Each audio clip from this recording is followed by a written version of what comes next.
Hi viewers, మనం వచ్చేసి 7వ తరగతి తమిళనాడు గవర్నమెంట్ తెలుగు మీడియం వచ్చేసి తెలుగు చూస్తూ ఉన్నాము. ఉపవాచకము 9వ లెసను దయా అనేటువంటి లెసను. మీకు అందరికీ ఈ యొక్క కథ మీకు అందరికీ తెలిసే ఉంటుంది. గౌతమ బుద్ధుని యొక్క కథ. పూర్వము కపిలవస్తు అనేటువంటి నగరాన్ని శుద్ధోదనుడు అనేటువంటి ఒక రాజు పరిపాలించేవాడు. అతనికి ఒక కొడుకు ఉండేవాడు. ఆ యొక్క కొడుకు వచ్చేసి గౌతముడు అనేటువంటి వ్యక్తి. అతనికి సిద్ధార్థుడు అనేటువంటి పేరు కూడా ఉన్నది. గౌతముడు చిన్నతనం నుండి పెద్దల మీద గౌరవము, తర్వాత భూతదయ వంటి సుగుణాలతో పెరిగాడు. అంటే అందరిపైన దయ కలిగినటువంటి ఒక వ్యక్తిగా పెరిగాడనమాట. దేవదత్తుడు అతని చిన్ననాటి యొక్క మిత్రుడు అనమాట. ఒకనాడు వాళ్ళిద్దరూ వచ్చేసి నదీ తీరానికి పోయినప్పుడు అక్కడ ఆకాశంలో హాయిగా ఎగిరేటువంటి హంసలను దేవదత్తుడు చూశాడనమాట. చూసి వాటిని వేటాడాలనేటువంటి ఉద్దేశంతో బాణంతో కొట్టిన వెంటనే ఆ యొక్క బాణం వచ్చేసి ఒక హంసకు తగిలి గిలగిల కొట్టుకుని గౌతముని ముందు వచ్చి పడ్డది. గౌతముడు ఏం చేశాడంటే జాలితో కింద పడ్డటువంటి హంసని ఒడిలోకి తీసుకొని నెమ్మదిగా బాణం తీశాడు. దాని శరీరాన్ని నిమురుతూ దానికి ఊరట కలిగించాడు. అంటే మనకేమైనా రాయో రప్పో లేకపోతే కత్తితో ఏమైనా దెబ్బ తగిలితే, లేకపోతే కత్తిఘాట్లు కానీ చేయి కోసుకున్న కానీ మనకు ఎటువంటి బాధ కలుగుతుంది. మనము నోరు ఉండేటువంటి మనుషులమే మనం ఎంత బాధపడుతున్నాం. వాటికి వచ్చేసి పక్షులకి జంతువులకి నోరు అనేటువంటిదే లేదు. అవి అరిచి గీపెట్టను కూడా లేవన్నమాట.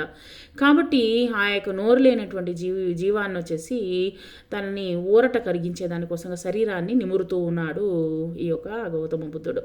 అప్పుడు వెంటనే దేవదత్తుడు అక్కడికి వచ్చి, నేను హంసను కొట్టాను కాబట్టి అది నాదే అన్నాడనమాట. మిత్రమా, ఆకాశంలో హాయిగా ఎగిరేటువంటి హంసను ఎందుకు హింసించావు అని అడిగాడనమాట.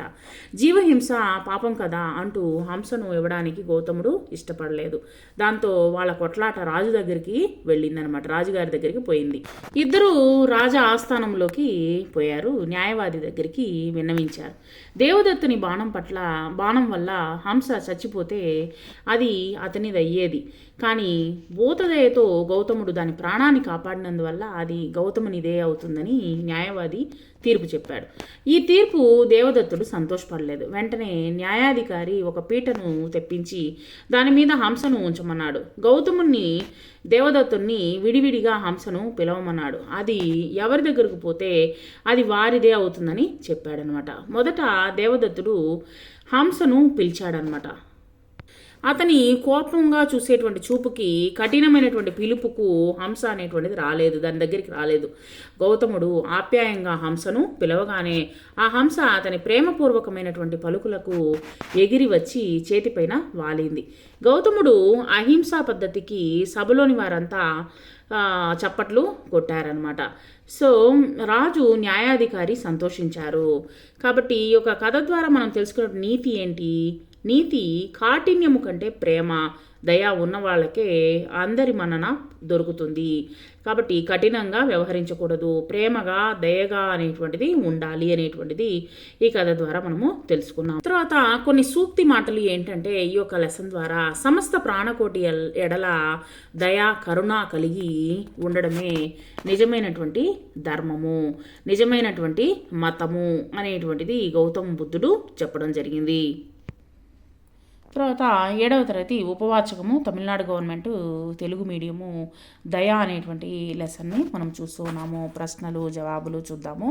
పూర్వము కపిలవస్తు నగరాన్ని ఏ రాజు పరిపాలించేవాడు? పూర్వము కపిలవస్తు నగరాన్ని శుద్ధోదనుడు అనేటువంటి రాజు పరిపాలించేవాడు.